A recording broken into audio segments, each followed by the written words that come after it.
आमेशा पटेल ने फिल्म कहो ना प्यार है से मुताल्लिक बात करते हुए इंकिशाफ किया कि फिल्म इंडस्ट्री ऋतिक रोशन को फिल्मों में लाने के खिलाफ थी। अपने ताज़ा इंटरव्यू के दौरान उनका कहना था कि जिस वक्त कहो ना प्यार है आ रही थी, इसी वक्त अमिताभ बच्चन के बेटे अभिषेक बच्चन को भी लॉन्च किया जा रहा था, जबकि उनके साथ करीना कपूर भी अपना डेब्यू करने जा रही थी।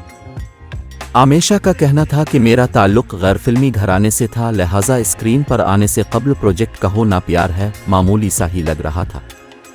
अदाकारा ने यह भी बताया कि कई लोगों ने राकेश रोशन को ये तजवीज़ भी दी थी कि वो अपनी फिल्म की रिलीज़ की तारीख को तब्दील कर दें, क्योंकि इसकी रिलीज़ से कबल शाहरुख खान की फिल्म फिर भी दिल है हिंदुस्तानी और उसके बाद आमिर खान की फिल्म मेला रिलीज़ होनी थी। आमेशा का कहना था कि लोगों ने राकेश रोशन से ये सवाल भी किया था कि अब किस तरह उन अजनबी चेहरों को उन दो बड़ी तूफ़ानी फिल्मों के दरमियान में ला सकते, तो इस पर राकेश रोशन ने जवाब दिया कि मैं अपनी फिल्मों की तारीख तब्दील नहीं करूंगा, मुझे अपनी फिल्म पर भरोसा है। उनका कहना था कि इससे बढ़कर और क्या होगा कि डायरेक्टर को हम पर भरोसा था और वो मुझ जैसी नई लड़की के लिए अपने और अपने बेटे के करियर को दांव पर लगाने के लिए भी तैयार थे।